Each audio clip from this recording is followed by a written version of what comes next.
les doy a todos la bienvenida. Muchas gracias por compartir con nosotros. Hola Vanessa, ¿cómo estás? ¿Cómo estás? Compartir este momento en la cual la doctora Blanco, con gran generosidad, nos va a dispensar en este día viernes y con un tema de una realmente valía, especialmente en las épocas de crisis, ¿sí? Creo que las consultas de los clientes están yendo por todos lados y este es un tema especialmente convocante en el sentido de las sucesiones, ¿sí? Y de cuando ya entran los hijos y quieren ver cómo solucionan los negocios. Así que bueno, yo los dejo, bienvenido, y los dejo con la doctora Blanco y la moderación de la doctora Tomisi. Hola, ¿qué tal? Buenas tardes. Bueno, ya Adriana la conocen muchos de los que están acá, pero por si acaso hay colegas nuevos, les comentamos que la doctora Adriana Blanco, aparte de ser una gran amiga y cofundadora del Instituto de Derecho Comercial del Colegio de Abogados de San Martín, es la jefa de personas jurídicas de la Delegación San Martín, de la provincia de Buenos Aires. Ella trabaja en el tercer piso del Colegio de Abogados de San Martín y, bueno, nos va a hablar sobre la disolución, liquidación y extinción de las sociedades comerciales. Así que, bueno, Adriana, avanti. Gracias Marinés. Bueno, me avisan si hay algún problema de sonido o algo. La verdad es que hoy viernes la idea que tengo es tratar de darles un pantallazo del tema. La verdad que a mí el tema me encanta y es uno de los que me conocen como docente, saben que es uno de mis temas preferidos para tomar a mis alumnos. La diferencia entre disolución, liquidación y cancelación es una pregunta que si mis alumnos no la saben, me siento absolutamente frustrada porque es un tema que siempre lo hablo mucho. Pero bueno, la idea es hacer una charla fresca, una charla digamos, de preguntas más que de afirmaciones. Yo les voy a dar mis opiniones, pero la idea es la generación de cuestionamientos, ver qué dice la ley de sociedades, ver las reformas, y bueno, y pensar entre todos. Así que bueno, les voy a empezar a compartir pantalla. Adriana, sí. Comentamos que hagan las preguntas a través del chat y después al final unos 15 minutos antes las contestás. Sí, perfecto. Nos ordenamos así, voy a tratar de dejar el más tiempo posible para las preguntas, así puedo por lo menos dar mi opinión a todos aquellos que tengan alguna duda particular. Bueno, entonces el tema de hoy, disolución, liquidación y cancelación registral de sociedades. Ven que hay distintos términos. Nosotros en el derecho tenemos definiciones específicas para cada una de estos conceptos jurídicos que son absolutamente diferentes. Primero tenemos la disolución. La disolución es un hecho o un acto jurídico que abre el proceso liquidatorio que conduce a la extinción y a la cancelación de la sociedad. Ahí están los tres conceptos. La disolución, que abre la puerta, el proceso liquidatorio y la extinción de la sociedad. Es como, yo les digo que es un hecho o un acto jurídico, porque vamos a ver que hay causales de disolución que están establecidas en la ley de sociedades, hay causales de disolución que podemos establecer en el estatuto de una sociedad, y hay otras causales que están dispersas en la ley de sociedades, no siempre están en el artículo 94. Hay algunas que son un hecho, como por ejemplo el vencimiento del plazo es un hecho que sucede que a los 30 años de la inscripción registral, por ejemplo, se acaece la causal y es un hecho, no un acto jurídico. En cambio, acto jurídico sería, por ejemplo, la decisión de los socios tomadas en una asamblea de disolver la sociedad. Ahí hablamos acto voluntario de los socios, ¿sí? Pero lo que quiero que entiendan para diferenciar estos tres conceptos es que la disolución, algunos autores lo definen como un instante. A mí no me gusta esto del instante, pero es, digamos, una imagen muy clara en que la causal opera como una puerta que abre. Yo siempre a mis alumnos, ¿saben qué les digo? Imagínense Alicia en el País de las Maravillas o Alicia a través del espejo. Alicia atraviesa un espejo, ¿sí? Ese espejo que atraviesa Alicia es la disolución. Y cuando pasa del otro lado Alicia sigue viviendo. Alicia está en el proceso liquidatorio, está en otro mundo, está en el proceso liquidatorio, pero no está muerta, está en otro lugar, en el proceso liquidatorio. Ese proceso tiene una finalidad que es la extinción de la sociedad. Pero esa extinción vamos a ver que tampoco es la muerte. Ni la disolución, ni la liquidación, ni la cancelación registral es la muerte absolutamente definitiva, ¿sí? Vamos a ver que hay excepciones. Por eso, si yo tuviera que ponerle un título a esta charla, andaba de parranda, no estaba muerto, andaba de parranda. Estaba muerto, andaba de parranda. Esto es muy importante que lo entiendan, ¿sí? Porque llegar a la extinción total, vamos a ver que es un proceso sustantivo y vamos a ver en qué circunstancias se puede dar. Bueno, vamos entonces al espejo de Alicia. Alicia atraviesa el espejo causal de disolución. Las causales de disolución se pueden clasificar en legales o convencionales. Convencionales son las que podemos fijar en el estatuto. Es, digamos, común que todos los estatutos de las sociedades que van a ver ustedes, las pymes, pongan plazo de duración 99 años, como si ellos pudieran vivir 99 años, ¿sí? Pero bueno, la idea que tienen es que la empresa sea como eterna, ¿no? Pero puede establecer otro plazo y pueden establecerse causales particulares de disolución, ¿sí? Y otra clasificación muy importante para las causales de disolución es que hay disoluciones causales que se acaecen de pleno derecho, como por ejemplo el vencimiento del plazo. Es un hecho, no necesito más que constatar que el plazo venció por la duración o por declaración de voluntad. Es decir, que se requiere que haya una declaración de que se ha producido esa causal disolutoria. Esta clasificación la vamos a ir viendo conforme las causales que están establecidas. Y bueno, como dice ahí, la disolución no implica el fin de la sociedad ni la extinción de las relaciones jurídicas de estas. Abre un proceso. Pasamos el espejo de Alicia y entramos en la etapa o ese estado de liquidación, ¿sí? ¿Cuáles son las causales de disolución? Bueno, básicamente tenemos el artículo 94 de la Ley de Sociedades, que las enumera, que fue modificado por la 26994. Las causales básicas son la decisión de los socios, por supuesto, los socios que firmaron el contrato pueden decidir no continuar y firmar una reforma de estatutos en la cual deciden no continuar cumpliendo el objeto. Expiración del término, esta es la que les digo que es una causal de hecho, porque si yo le pongo un plazo de duración de 10 años a partir de la inscripción registral, verificada la inscripción registral, 10 años es un hecho que se produce sin ningún tipo de declaración, se produce la causal. Por cumplimiento de la condición que se subordinó su existencia, esto es muy raro, pero puede ser que se haya establecido alguna causal a la cual se subordina la existencia de la sociedad. A veces puede ser cuando hay, por ejemplo, la sociedad tendrá vigencia siempre y cuando se gane cierta licitación, por ejemplo.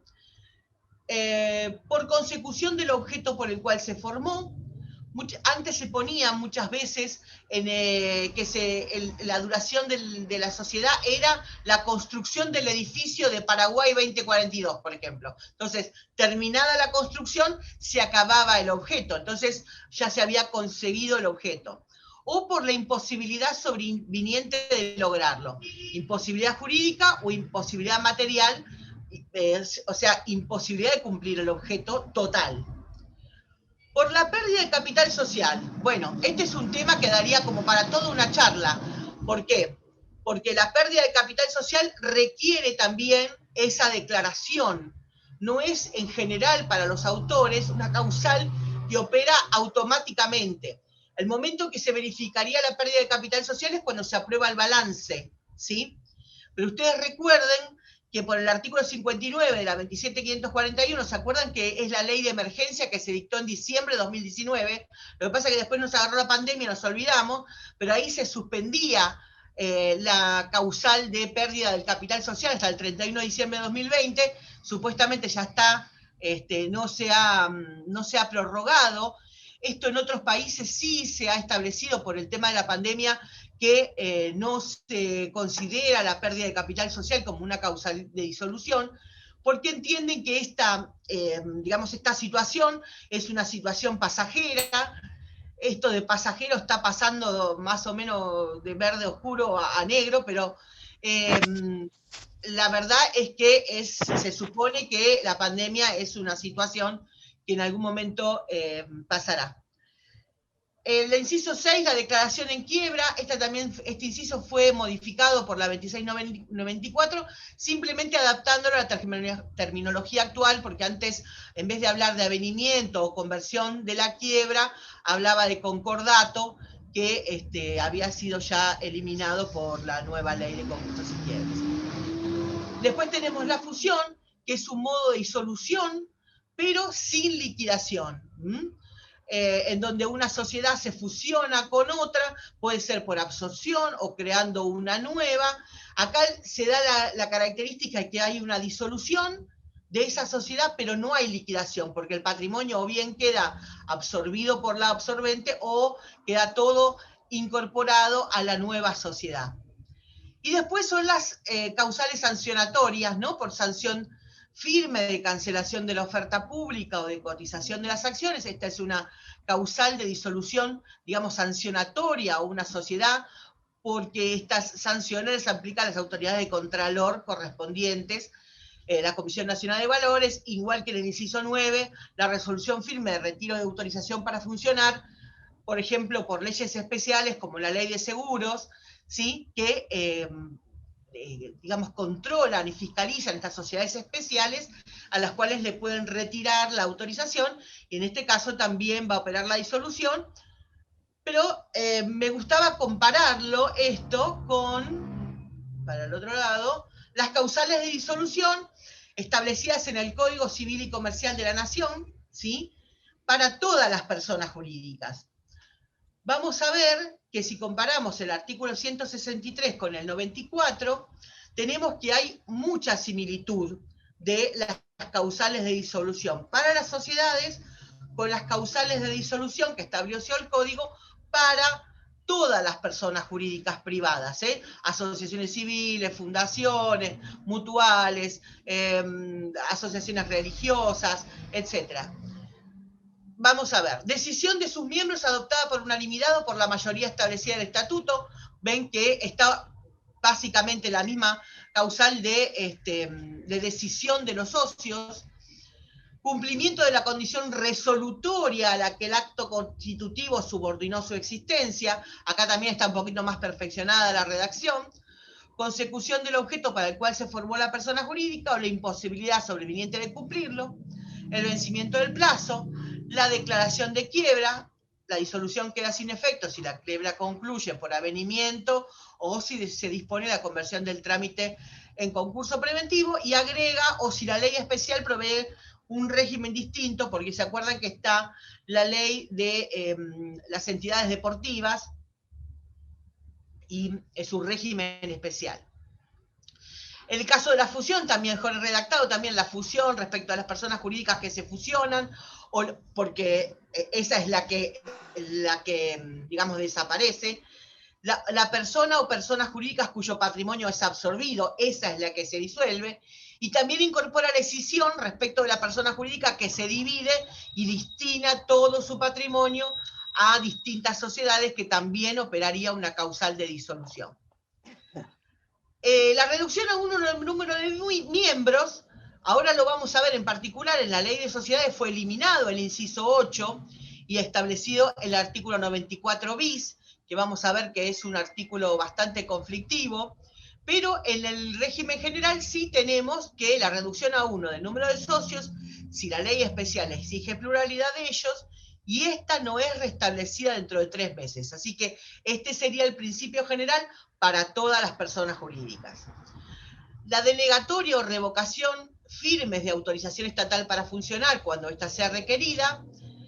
Y acá vemos el agotamiento de los bienes destinados a sostenerlas. Esta sería paralela a la pérdida del capital social. La verdad es que la distinción entre capital social y patrimonio, que sería este conjunto de los bienes destinados a sostenerla, es digamos, una pauta general en derecho societario que tenemos muy claro. El capital tiene una función de garantía, una función de determinación de la forma de repartir las utilidades, etc. En cambio, en las personas jurídicas directamente se refiere al agotamiento de los bienes destinados a sostenerlas. ¿Por qué? Porque a veces las asociaciones civiles no conceptúan un concepto de capital, sino que ellos se mantienen con los aportes de los socios. Y bueno, después habla de cualquier otra causa prevista en el estatuto, estas serían las causales que se pueden establecer, o en otras disposiciones de este título o de ley especial, que como les dije, hay algunas establecidas en la ley, por ejemplo, en la ley de sociedades que no están en el 94, por ejemplo, el artículo 19, que establece el caso de sociedades con objeto lícito, pero actividad ilícita, que establece la disolución. Pero a mí me interesaba ver más en profundidad, porque es un tema bastante conflictivo, el tema de reducción a 1 del tema de los socios. Ustedes saben que la ley de sociedades se concibió como un contrato con pluralidad de socios, pero a partir de la incorporación de la SAU a través de la 2694 con la reforma del Código Civil, ya tenemos la posibilidad de creación de una sociedad con una declaración unilateral de voluntad. ¿Por qué? Porque la sociedad anónima unipersonal se crea con una sola persona, un solo sujeto. Para adaptarlo a esta nueva visión, se eliminó el artículo 8 del 94 y se incorporó el 94 bis. El 94 bis tiene una redacción un tanto difícil. ¿Por qué nos dice? La reducción a 1 del número de socios no es causal de disolución. O sea, no solo lo eliminaron del artículo, sino que dicen, miren, la reducción a 1 no es causal de disolución. El problema viene ahora, dice, imponiendo la transformación de pleno derecho de las sociedades en comandita simple o por acciones de capital e industria y en sociedad anónima unipersonal, si no se decidiera otra solución en el término de 3 meses. ¿Cuál es el fundamento en la discriminación de estos tipos? Bueno, la realidad y lo que marcan la mayoría de los autores es que en realidad esto quedó desfasado de otro sistema en el cual no solo había una sociedad anónima unipersonal, sino que se podía hacer unipersonal a otros tipos sociales, salvo estos. Y este artículo quedó desfasado al retirar la posibilidad de sociedades, por ejemplo, SRL, unipersonales. Porque si se notan, estas sociedades son aquellas en donde hay 2 tipos de socios. Entonces, la ausencia de un tipo de socios, por ejemplo, en la comandita simple tenemos socio comanditado y socio comanditario. Si falta uno de estos tipos de socios, entonces nos quedamos sin, digamos, la reunión del requisito esencial para que exista una comandita. Y específicamente en las sociedades en comanditas simples, por ejemplo, ahí está la norma del 140 que establece que tienen 3 meses para incorporar a otro socio. Así que en realidad el fundamento es que hubo un error del legislador. ¿Puede operar de pleno derecho? Acá dice, la pleno derecho está mal. ¿Puede operar de pleno derecho la transformación en SAU? ¿Esto qué es? Solo porque se redujo a 1 de pleno derecho sin nada más, me transformo en una SAU si soy una de estas, por ejemplo, una encomandita simple. La realidad es que no, porque yo tengo que de alguna manera adaptar mi estatuto a la sociedad anónima unipersonal. No existe esto de pleno derecho, ¿sí? Requiere una reforma de estatuto y una inscripción registral, para lo cual tengo 3 meses. O cumplo con los requisitos de la sociedad en comandita simple y vuelvo a incorporar un socio del que me falta para no tener una reducción a 1, o reformo el estatuto y me transformo de un tipo de comandita simple a una SAU. Pero no se puede dar en transformación de pleno derecho porque requiere una reforma de estatuto. Y la otra pregunta es, ¿qué sucede si no se inscribe la transformación? Voy a ir con un estatuto de sociedad en comandita simple y decir, sí, pero ¿sabe qué? Me transformé de pleno derecho en una SAU porque resulta que los socios somos mi padre y yo, mi padre falleció, soy el único heredero. A ver, si no se inscribe la transformación, yo estaría estando en una sociedad atípica. Las sociedades atípicas tienen personalidad, pueden funcionar y están encuadradas dentro de la sección 4ª. Así que esa sería, pero como hay un solo socio, a ese le corresponde toda la responsabilidad porque no hay otro con quien compartirla. Bueno, otro tema que me resulta interesante de estas causales, a ver si puedo avanzar, es imposibilidad de cumplimiento. Como les dije, la imposibilidad tiene que ser material, por ejemplo, no puedo hacer más cierta pieza porque no hay más la materia prima para hacerlo, porque no existe más en el mundo ese material, o jurídica, y tiene que ser en forma permanente. Por ejemplo, la pandemia nos da un ejemplo claro. A ver, hubo una imposibilidad de cumplir el objeto social, por ejemplo, cuando se dictó el aislamiento preventivo social obligatorio, los bares no podían abrir. No podía ejercer yo mi actividad, pero no es permanente. No puedo ejercer el objeto, pero no es permanente. Es una situación transitoria. Por lo tanto, no entra en la imposibilidad jurídica permanente o en la imposibilidad de cumplimiento. Hay 3 cuestiones que ha debatido la doctrina si son o no imposibilidad de cumplimiento. ¿Por qué los ha debatido la doctrina? Y hay algunos casos jurisprudenciales. Porque si yo tengo acuerdo de socios, es fácil. Si nos ponemos de acuerdo con el socio y decimos, mira, la actividad, por ejemplo, la actividad ruinosa, la actividad no es económicamente sustentable, decidamos la disolución. Entonces, en realidad, estamos entrando por la decisión de los socios. Ahora, ¿qué pasa cuando los socios no tienen esa decisión o hay controversia entre los socios? Si hay controversia entre los socios, se puede pedir que el juez declare la existencia de la disolución de la sociedad, ¿sí? Que ordene la disolución de la sociedad. Y puedo pedir diciendo que la causal de disolución es la imposibilidad de cumplimiento. ¿Y por qué podría ser esta imposibilidad de cumplimiento? Puede ser porque la actividad económica sea ruinosa.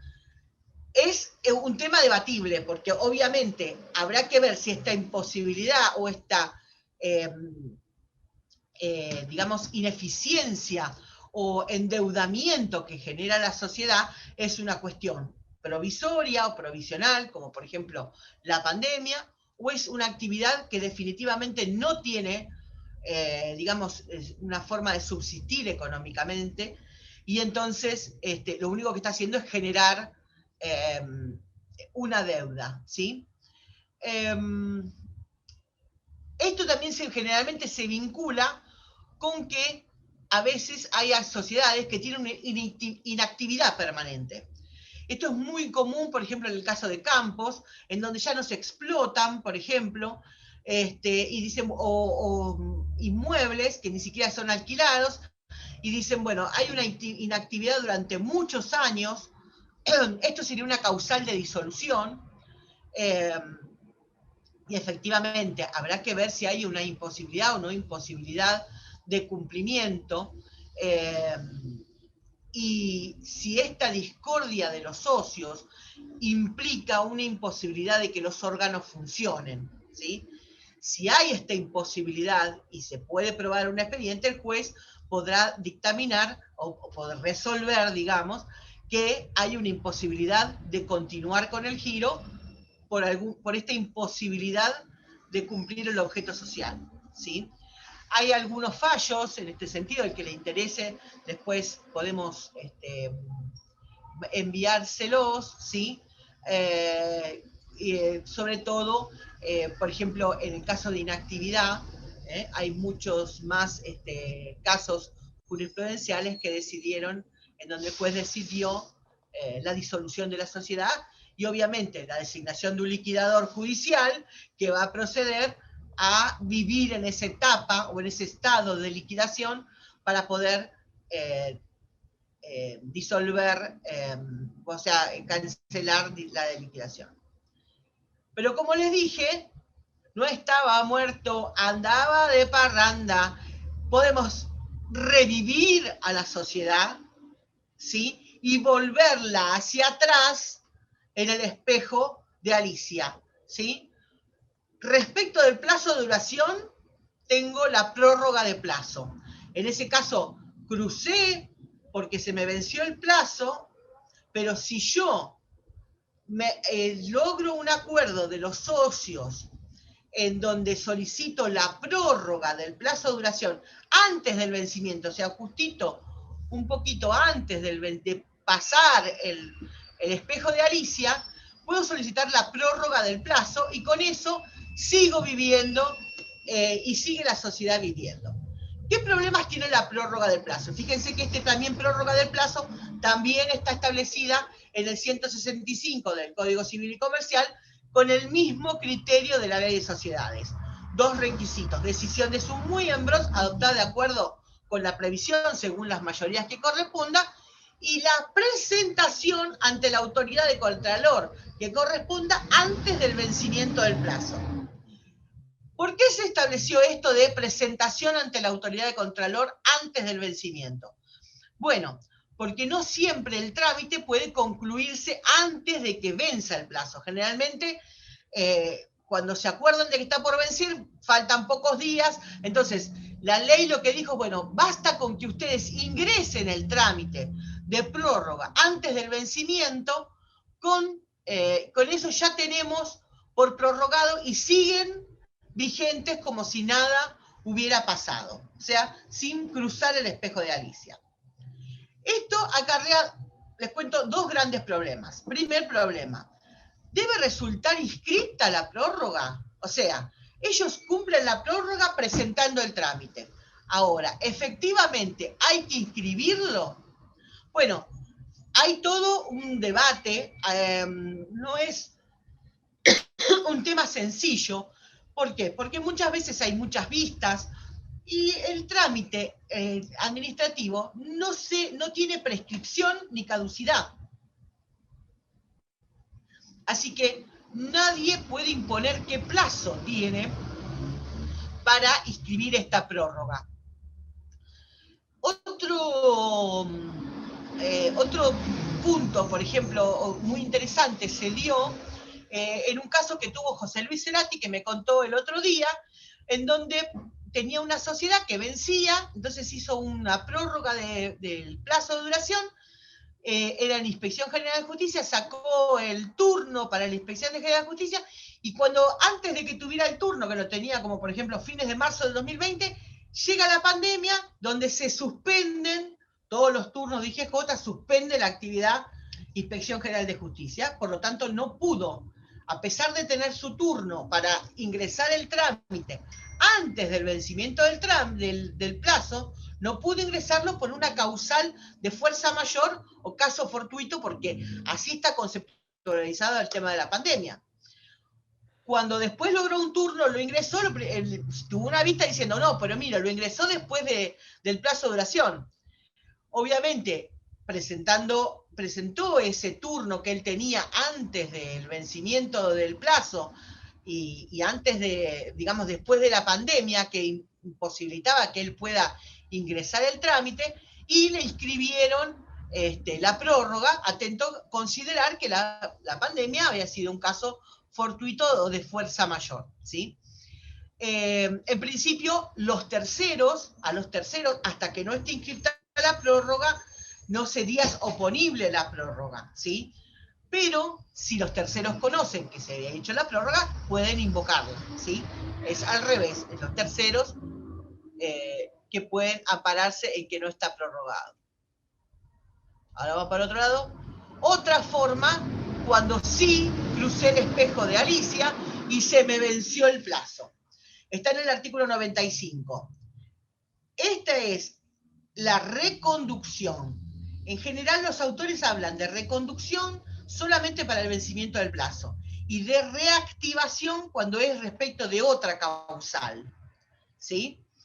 Pero en las dos lo que implica es volver hacia atrás, revivificar la sociedad y volverla a su forma, digamos, normal, ¿a través de qué? De la reconducción, que en la ley de las sociedades, en el artículo 95, la reconducción dice solamente mientras no se haya inscrito el nombramiento del liquidador. Todo otro acuerdo de reconducción debe adoptarse por unanimidad sin distinción de tipo, o sea que en realidad puede haber una reconducción después del nombramiento del liquidador con unanimidad, ¿sí?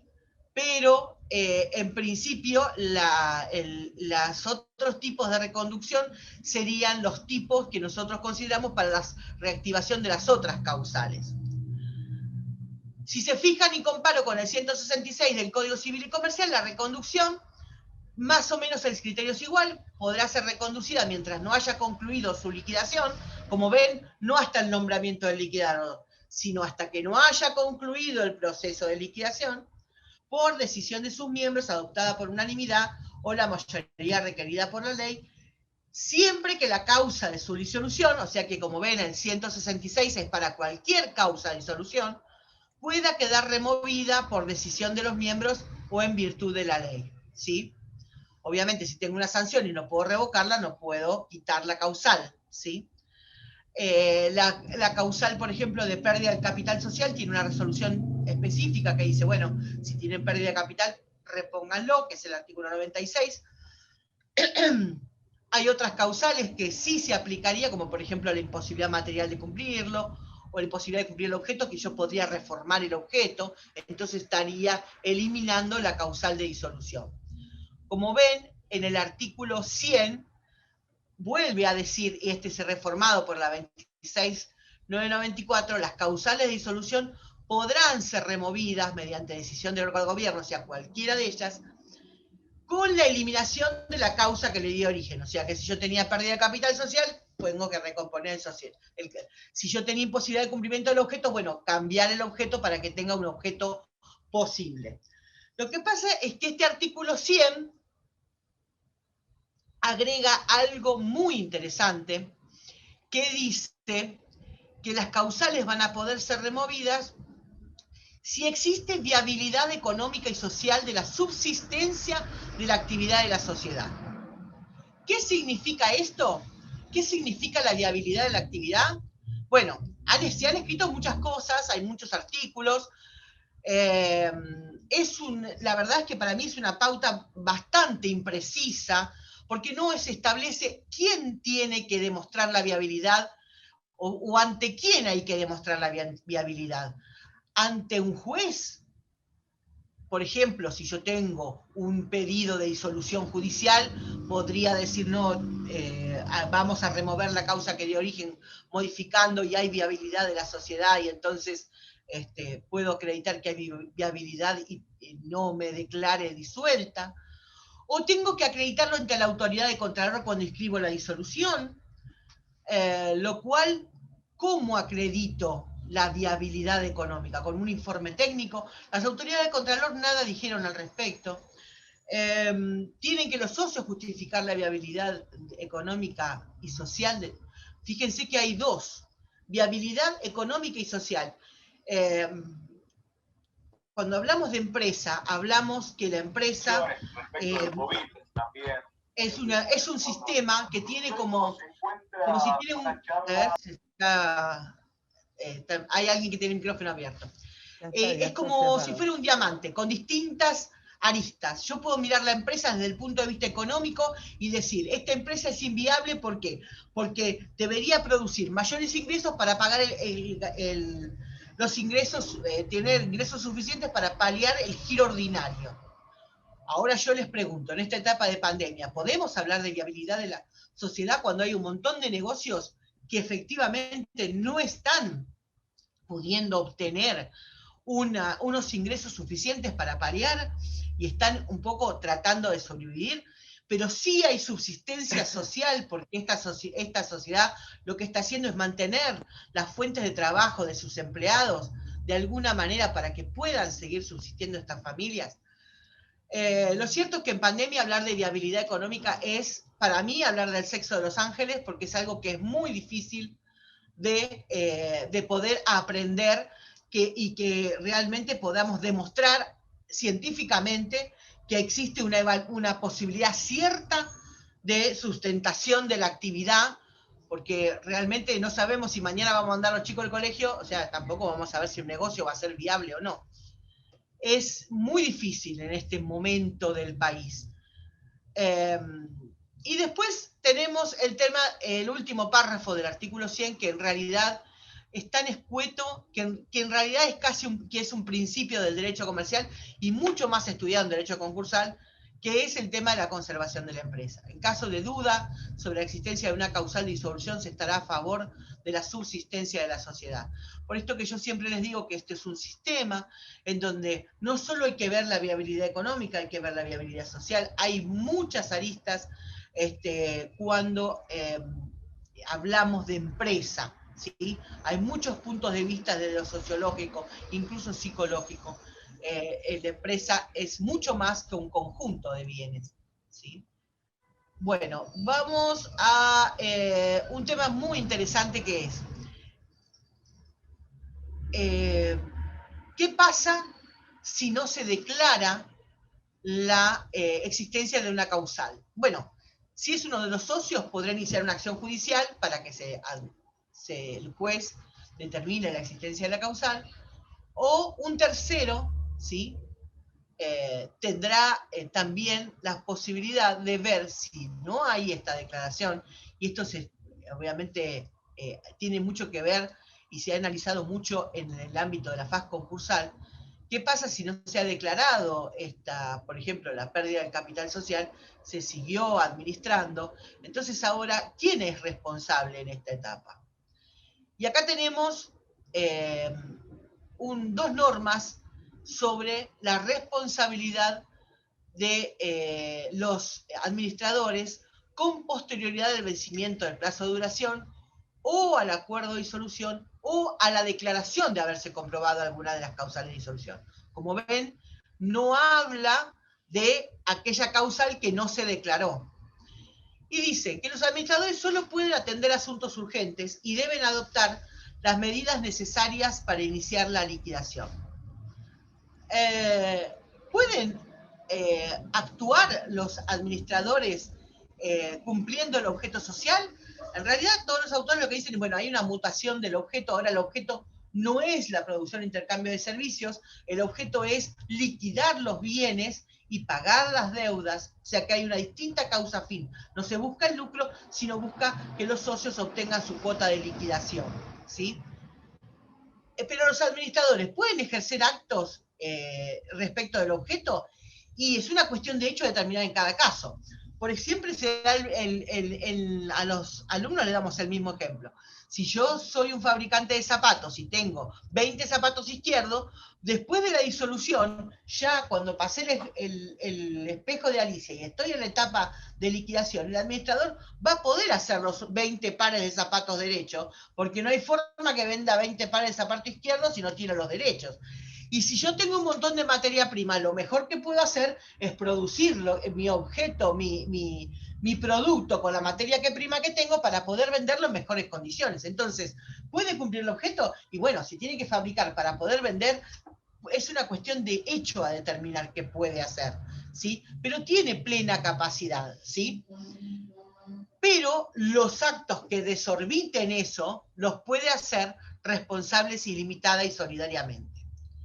Si se fijan, comparando con este artículo con el Código Civil y Comercial respecto a todas las personas jurídicas, es parecido, pero tiene una distinción muy importante. Dice, vencido el plazo de duración, resuelta la disolución, ocurrió otra clase y declarada en su caso, como vemos acá tiene que estar la declarada para que existe la responsabilidad, la persona jurídica no puede realizar operaciones debiendo su liquidación concluir las pendientes.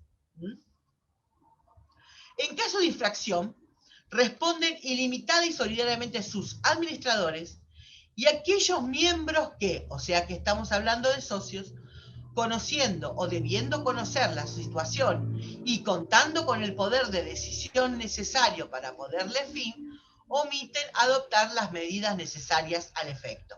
O sea que podemos ver acá que podemos extender la responsabilidad a los socios, cuando, habiéndose declarado la disolución, no realizan las operaciones necesarias para poner fin.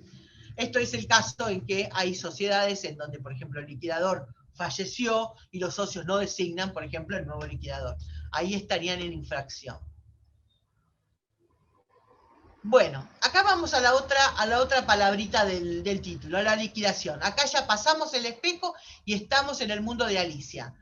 El mundo de Alicia es este estado en donde existe un proceso de liquidación en el cual los liquidadores tienen que vender todos los bienes que compran el activo, pagar las deudas, pagar los gastos de liquidación, para posteriormente, en caso de existir saldo positivo, reembolsar el capital oportunamente aportado por los socios de acuerdo a su participación, distribuir el remanente. El 167 del Código Civil y Comercial es muy parecido. Dice, la liquidación consiste, si bien sabemos que no es bueno en definir, pero bueno, el 167 trae una definición, consiste en el cumplimiento de las obligaciones pendientes con los bienes del activo del patrimonio de la persona jurídica o su producido en dinero. Previo pago de los gastos de liquidación y de las obligaciones fiscales, el remanente, si lo hay, se entrega a sus miembros o a terceros conforme lo establece el estatuto, lo exige la ley. ¿Por qué habla de entrega a miembros a terceros? Porque recuerden que acá estamos en personas jurídicas en general. Entonces, por ejemplo, las asociaciones civiles, las fundaciones, nunca los fundadores ni los miembros de la asociación pueden recibir los bienes remanentes. Este remanente siempre tiene que ir a otra entidad beneficiaria en caso de disolución. ¿Por qué? Porque no puede haber un lucro subjetivo, que es la definición de asociación o fundación, de inexistencia de lucro. O sea que nunca puede volver, siempre va a volver a terceros. Personalidad de la sociedad de liquidación. Como vimos, y como es el leitmotiv de esta charla, no estaba muerto, estaba de parranda. ¿Esto qué significa? Que la sociedad en la liquidación continúa la personalidad, sigue siendo un sujeto total, conserva su personalidad de tal efecto, se rige en cuanto a las normas del tipo, en cuanto sean compatibles. Hay algunos autores que se preguntan, ¿hay una capacidad restringida? Yo creo que no, que la capacidad es total, porque les vuelvo a repetir, hay cuestiones de hecho que dilucidar. ¿Puede hacer los zapatos derechos? Sí, puede hacerlo porque así vende todo. En zapatos también se usa que se vende en tándem. O sea, yo no puedo vender todos zapatos número 36, tengo que hacer toda la línea del 36 al 40 para poder venderlo. Entonces, puedo llegar a ser el objeto social. Otros autores dicen, bueno, en realidad lo que les faltaría a los administradores no habría una falta de capacidad, sino que los administradores tienen una falta de legitimación para ciertos actos, ¿sí? Actos que desorbiten este fin que sería la liquidación, digamos, la liquidación de los bienes, la venta de todos los bienes y el pago de todas las deudas pendientes. ¿Los órganos de la sociedad siguen vigentes? Sí, por supuesto, siguen vigentes. Si fallece un socio durante la etapa de liquidación de la sociedad, ¿tengo que escribir, por ejemplo, en una SRL, tengo que escribir a los herederos? Sí, porque la sociedad sigue vigente y se aplican las normas correspondientes a su tipo en cuanto sean compatibles. Lo único que cambia es el nombre del órgano de administración, que ahora en vez de llamarse gerencia, en vez de llamarse directorio, se llama liquidador o liquidadores, ¿sí? Que los designa también el órgano de gobierno, la asamblea o la reunión de socios. La liquidación está a cargo de un órgano de administración, salvo en los casos especiales porque es el mismo órgano que ahora cambia de nombre y ahora es liquidador, ¿sí? Si no hay acuerdo, puede ser nombrado por el juez, y esta designación tiene que estar inscrita en el registro público, ahora no de comercio, el registro público simplemente porque al igual que el artículo 60, la designación de administradores para ser oponible a terceros debe inscribirse. Obligaciones de los liquidadores. Bueno, básicamente es lo que les expliqué. ¿Qué tienen que hacer en esta vida que tiene la sociedad en el mundo de Alicia? Bueno, están obligados a hacer un inventario de todos los bienes, a hacer balances, tienen que informar a los socios cada 3 meses, si son sociedades controladas del 299, se lo harán a través de la sindicatura, ejercen la representación de la sociedad, están facultados, miren el 105, para celebrar todos los actos necesarios para la realización del activo y cancelación del pasivo, están sujetos a las instrucciones de los socios, actuarán empleando la razón social o denominación con el aditamento en liquidación, ¿sí? O sea que durante esta vida en el mundo de Alicia no están muertos y siguen actuando, solamente que cambiaron el foco, simplemente hay una mutación del objeto, ahora no es la obtención de ganancias, sino la liquidación de los bienes y tratar de abonar todas las deudas. Después hacen cuando ya está extinguido todo el pasivo, que esto ya es todo un tema, extinguir todo el pasivo, los liquidadores confeccionan el balance final, el proyecto de distribución, distribuyen a los socios el uso de participación, establecen un plan de partición en base a las proporciones en que cada socio tiene su participación en la sociedad, y este proyecto se inscribe en el registro público y además se inscribe la persona a la cual va a guardar los libros por el término de 10 años, que es el plazo por el cual hay que retener los libros, terminada esta liquidación, ¿sí? Es decir, el acta final en donde se aprueba este proyecto de distribución, donde solo tiene que haber solamente efectivo para repartir entre los socios. Bueno, hay veces que se da el supuesto, y mucho más ahora, en que lo único que queda para repartir a la sociedad es un inmueble. Entonces, como se da la imposibilidad ahora actualmente, ha puesto a la venta que no lo pudieron vender, se propone en esa asamblea adjudicarse el inmueble en proporción a los aportes de cada socio. Entonces se hace, digamos, una escritura de adjudicación del inmueble como entrega. En vez de entregarle el efectivo, se le entrega el porcentaje en su porcentaje de participación, el porcentaje del inmueble. Y una vez que se hace esta escritura traslativa de dominio de adjudicación, que muchas veces es más conveniente, les digo en la práctica, esta escritura de adjudicación. ¿Por qué? Porque paga menos impuestos de sellos hacer una adjudicación que hacer una venta a terceros. Y además que en una venta a terceros está el impuesto a las ganancias, que es bastante importante, que en cambio en la adjudicación no habría estas ganancias extraordinarias de la sociedad.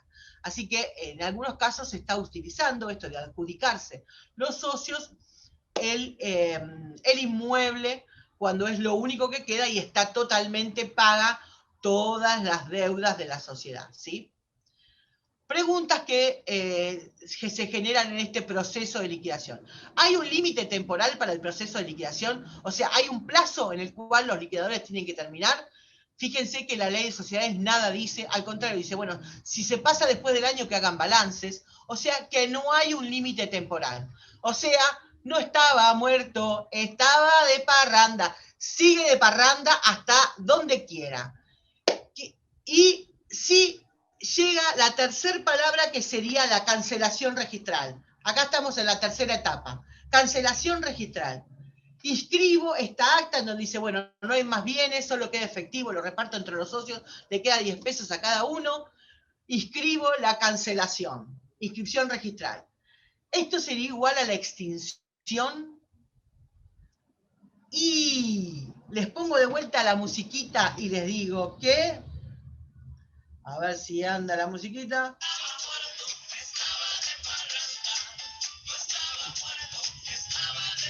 ¿Por qué? Porque yo puedo inscribirla a la cancelación, pero después me pueden aparecer, después de cancelado, me pueden aparecer pasivos o me pueden aparecer activos. ¿Qué sucede si posteriormente aparecen nuevos bienes o deudas no contempladas en el balance de liquidación? Bueno, sí se ha reabierto. Por ejemplo, hay un caso en la ponencia, acá la cito del doctor Macagno, que en este caso habían aparecido deudas. Después de la inscripción de la cancelación, se inicia una demanda de daños y perjuicios de un tercero contra la sociedad. Los socios administradores dijeron, ¡ay, falta de legitimación! La sociedad no existe. Está muerta. No, no está muerta. Señor, si aparecen nuevas deudas, ¿sí? No se ha producido la extinción sustancial de la sociedad. Porque mientras existen elementos patrimoniales sin distribuir, en este caso bienes o deudas, nos encontramos con un patrimonio desvinculado a esa afectación social. O sea que, y se ha dado también el caso de que apareció un inmueble que no sabían y habían cancelado y tenían otro inmueble. Se reabrió en la Dirección de Personas Jurídicas el proceso de cancelación con una nueva acta en el cual se hizo una reapertura y se volvió a tomar razón de esta nueva balance de liquidación con la aparición de un nuevo bien. Es decir, que para que se produzca la extinción sustancial de la sociedad, no solo tenemos que tener la cancelación registral, sino que tiene que estar extinguida todos los bienes y deudas, efectivamente, ¿sí? Para que se produzca, porque si existe alguno, podemos volverla a la vida como si fuera Frankenstein. Bueno, gracias por su atención, espero sus preguntas y... Bueno, Adriana, Sí. yo le diría que si pueden ser por escrito las preguntas, o si no, van levantando la manito, ¿vieron que tienen para poner? Yo te hice 2 preguntas, o un pensamiento y otra pregunta. Dale. ¿Qué pensás sobre el artículo 94, inciso 5 de la Ley General de Sociedades, donde dice, por la pérdida de capital social, una de las causales de disolución, y no debería decir lo mismo que el 163, inciso I del Código Civil y Comercial, que dice, por el agotamiento de los bienes destinados a sostenerla? ¿Qué pensás? Mirá, yo creo que la noción de capital es una noción técnica societaria, ¿sí? La noción de capital tiene 3 funciones: la función de garantía, la función de productividad y la función de distribución. La función de garantía es la que dice, bueno, este importe, que es un importe nominal, que es la suma de los aportes que hicieron en el momento constitutivo, en realidad es la base por la cual los socios no pueden distribuirse sus ganancias, porque siempre tiene que operar como una cifra de retención, ¿sí? Esta cifra de retención es importante, para el tema societario, porque implica que los socios no pueden retirar más ganancias y tienen que dejar siempre esta parte del capital. Lo cierto es que los societaristas decimos que la función de garantía no la cumple el capital. La función de garantía la cumplen los bienes. Por eso cuando yo hablo de infracapitalización, no hablo de infracapitalización, digo infrapatrimonialización, porque frente a lo tercero lo que responde es el patrimonio, o sea, los bienes. Desde lo societario te digo que hay, no sé, ríos de tinta, y vos que tenés el conversatorio la semana que viene con Daniel Balonas, yo siempre voy a recordar una ponencia que él hizo en los primeros congresos de derecho societario que fuimos, que hablábamos de que el capital social ya no tiene sentido en cómo está regulado.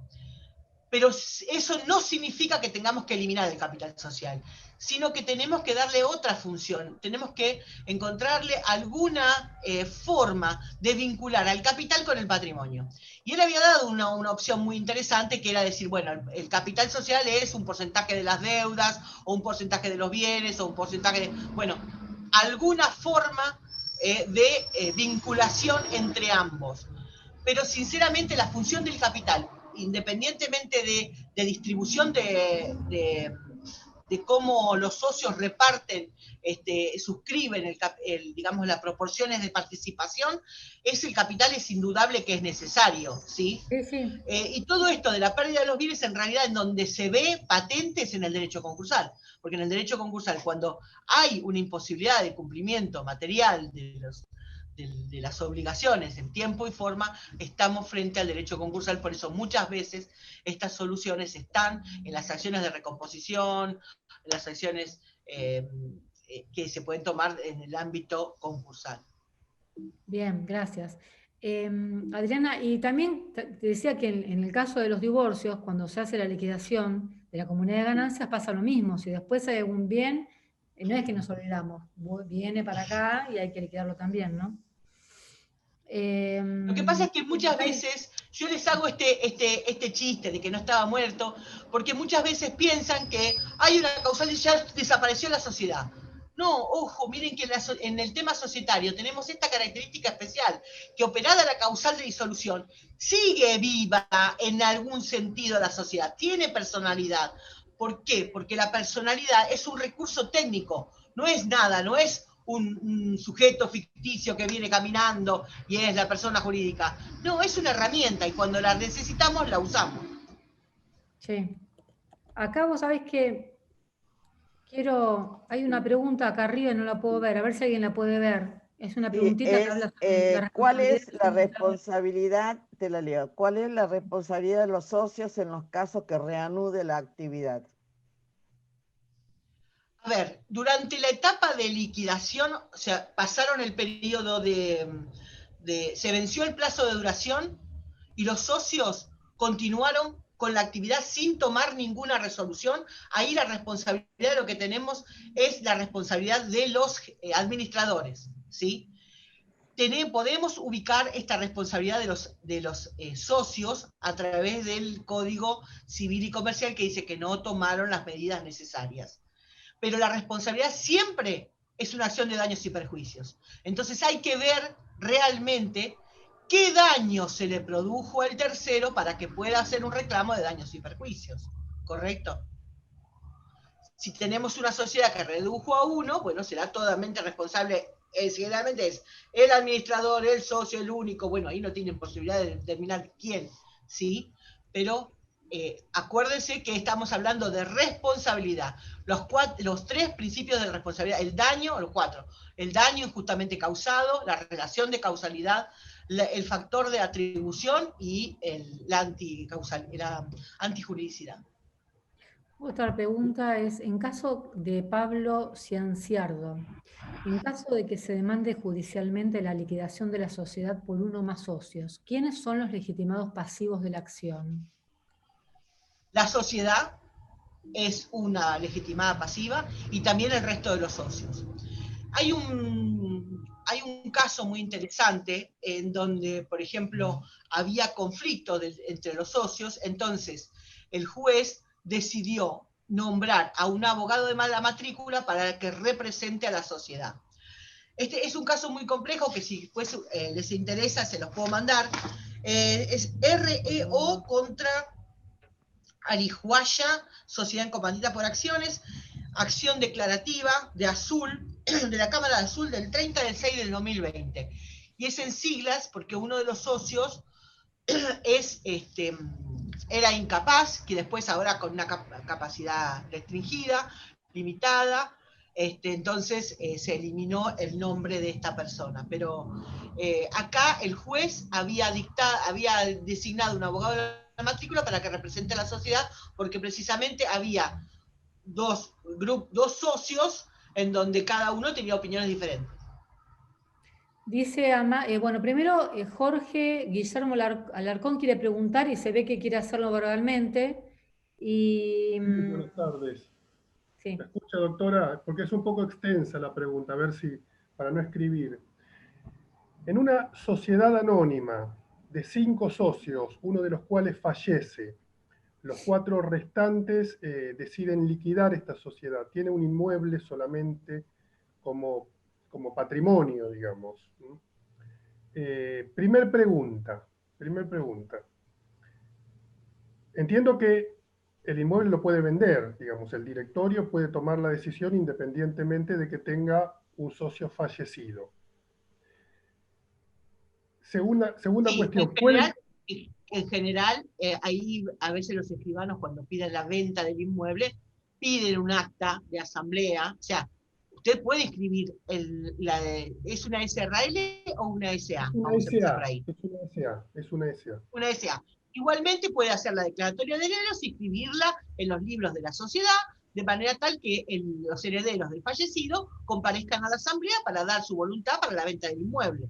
Esto claro, sería lo óptimo. Esa es la cuestión, que el fallecido aparentemente no se sabe el tema de los herederos. Pero la segunda cuestión es, los 4 restantes que quedan, porque la quieren disolver justamente por el tema esto de la pandemia, que no dan más ya la situación. Los 4 que quedan, digamos, que forman parte de esta SA, ¿pueden tomar la decisión? Tienen mayoría para resolver la disolución por voluntad, la designación de un liquidador, inscribir al liquidador, y ese liquidador lo que puede hacer para salvaguardar su responsabilidad por los futuros herederos es decir, bueno, mire, tengo un proyecto de venta, tengo 3, no sé, o lo pusimos en tantas inmobiliarias, hay tales ofertas y aceptamos la oferta mayor. Claro, lo que pasa es que en este contexto es una empresa chiquita y se avisoran una seguidilla de juicios laborales. Entonces, lo que están haciendo es tratando de desprenderse del inmueble, del único bien valioso que tienen, para tratar de indemnizar a sus empleados y cerrar la empresa, digamos. Es una triste decisión, pero muy real en estos tiempos. Agravado por la circunstancia de que se le muere uno de los socios en medio de esta pandemia. Entonces, ahí la pregunta mía, si podían vender el inmueble primero, los 4 que quedan, 2 de los cuales componen el directorio, y con esa venta arreglar a sus empleados. A ver, vende el liquidador, no el directorio. Primero tienen que decidir la disolución, inscribirla, establecer el liquidador, y ese liquidador inscrito en la autoridad registral, ese es el que puede vender. Correcto, ahora entiendo. Está bien. Está bien, esa era mi pregunta, muchas gracias. Bueno, te digo otra pregunta. La otra pregunta le hace, bueno, Amanda Gil López dice si podés escribir el fallo que dijiste recién. Sí, ahora se los escribo. Y Carlos Matías de Falco pregunta, una sociedad de hecho no instrumentada de 2 socios. Uno de ellos manifiesta su voluntad de disolver. Justo de 2 socios. Encima si son 50-50 es lo más difícil que hay. En los 90 días que transcurren no llegan a un acuerdo. El socio que administra de hecho la sociedad ante la inactividad total del socio disolvente, ¿qué debe hacer? ¿Puede iniciar una acción de liquidación de sociedad? ¿El socio no disolvente? Sí. ¿Y en la misma acción adjuntar balance de liquidación? ¿Pero en una sociedad de hecho tienen bienes registrables? No creo. Porque esto está autorizado a partir del 2005 y es muy difícil que haya tenido además, el artículo 25 de la Ley de Sociedades es muy claro. cualquiera de los socios puede provocar la disolución de la sociedad cuando, aunque no medie decisión escrita de pacto de duración, notificando fehacientemente si los que deseen permanecer deben pagar a los salientes la parte social. O sea que si el otro no liquida, ¿sí?, tiene que demandar judicialmente la liquidación.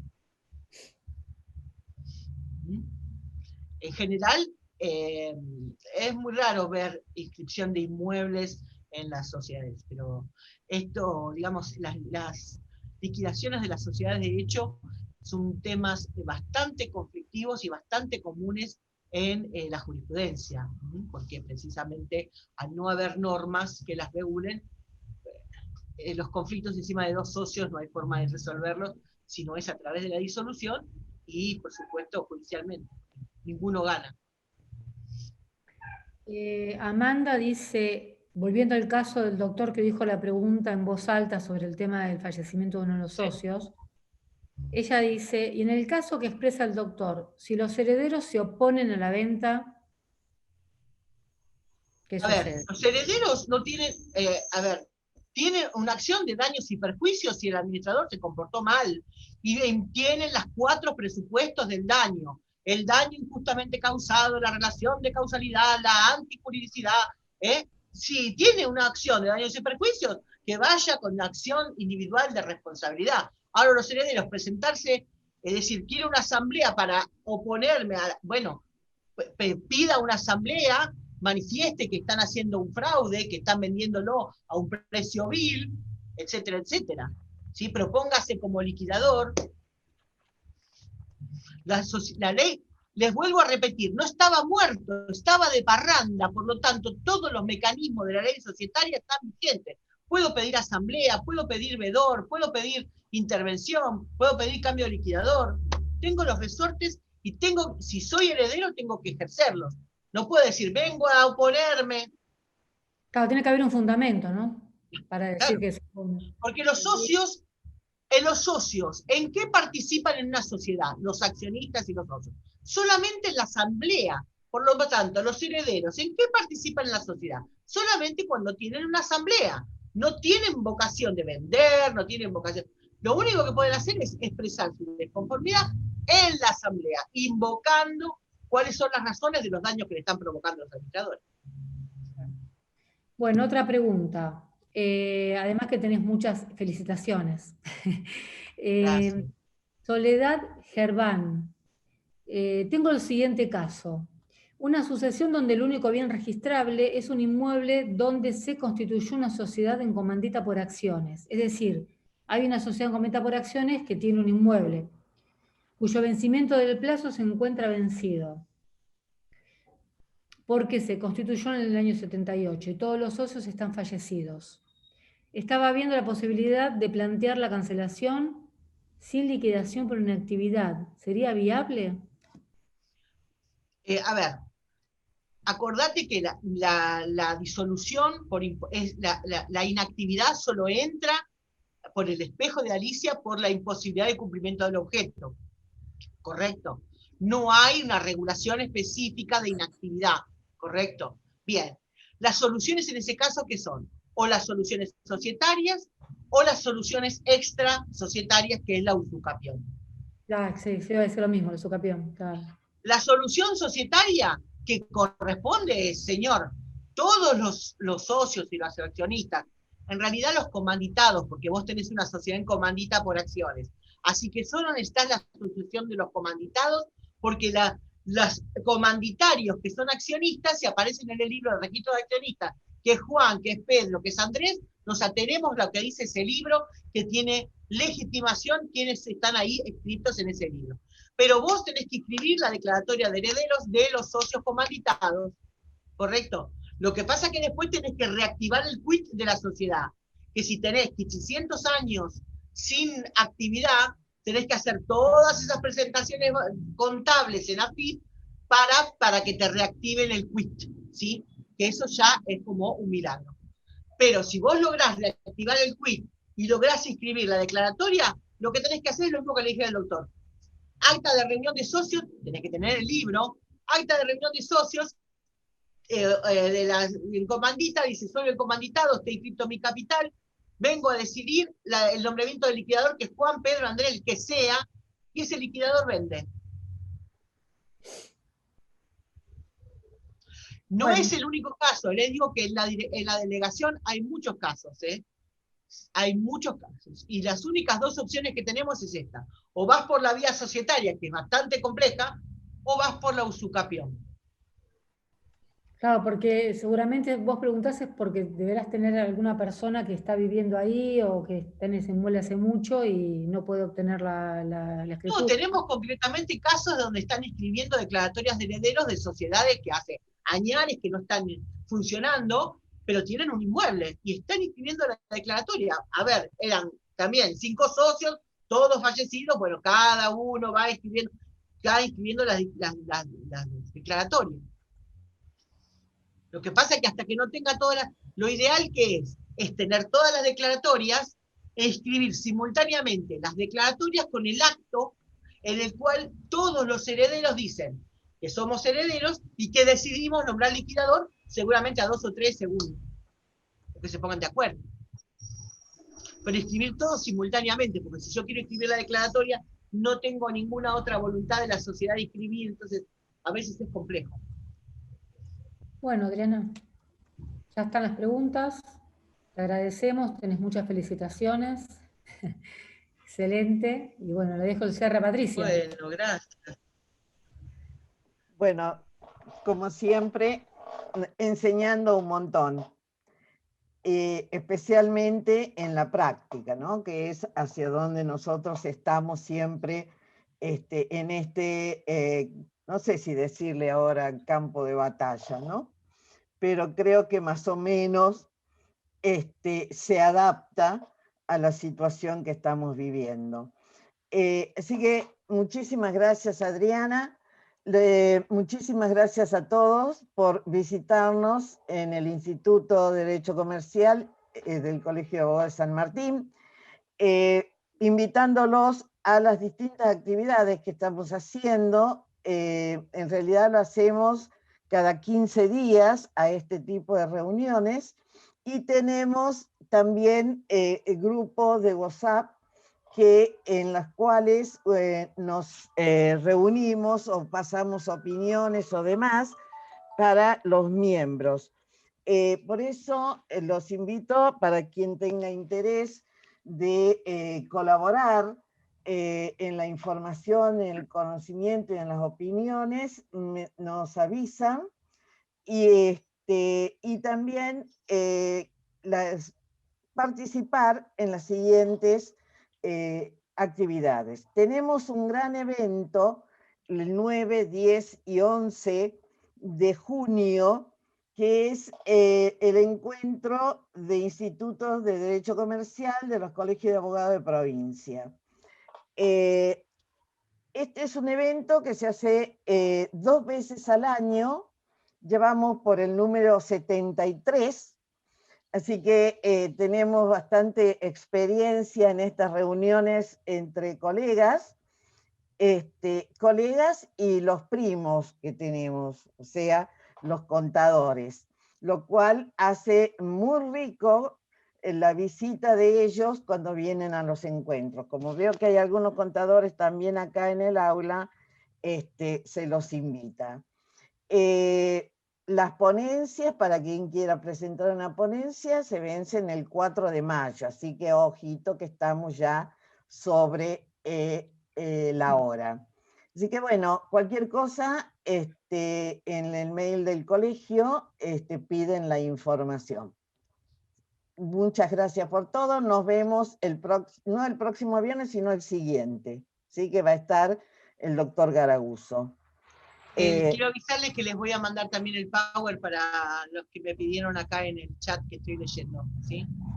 Bien, podemos canalizar, el colegio está subiendo todos los materiales de esta y de charlas anteriores a la pestaña del Instituto de Derecho Comercial dentro de la página web del colegio, y por supuesto todas estas reuniones están grabadas en el canal de YouTube del colegio, ¿sí? Quien siempre está trabajando arduamente desde la parte académica. Y no es porque tenemos en la sala al secretario académico que les estamos, ¿no?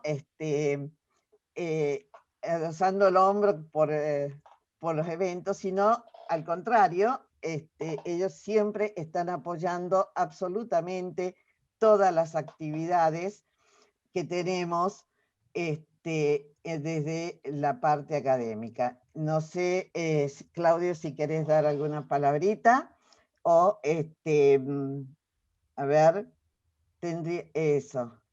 Bien. Desmuteate, Claudio. Ahí está. Sí, hola a todos. No, estaba sorprendido de todas las cosas que no sé. Ya. Bueno, gracias a todos y bueno, cerramos, Patricia, tranquila. Bueno, Mira, muchas Pati, gracias. quiero decir algo. Bien, Adrián. Algo que quería decir a todos ustedes, que yo los considero a todos mis amigos. Hoy es un día muy especial porque es el día de mi cumpleaños de mi mamá. Así que bueno, hoy le dedico a mi mamá esta charla, porque yo no sería lo que soy si no fuera por ella. Así que qué linda. Simplemente compartirles esto y decirles que bueno, que tengan un buen fin de semana y que se acuerden cuando hablen de disolución de sociedades, que no estaba muerto, estaba de parranda. Sí, lo que pasa es que la parranda no se acaba nunca, ¿viste? No sé, ¿cuándo le vas a decir Claro, ¿cuándo le decís al cliente, no, quédese tranquilo, ya está todo listo, terminado? No se acaba nunca. No, es como una espada de Damocles que tenés ahí. Bueno, gracias a todos. Chao.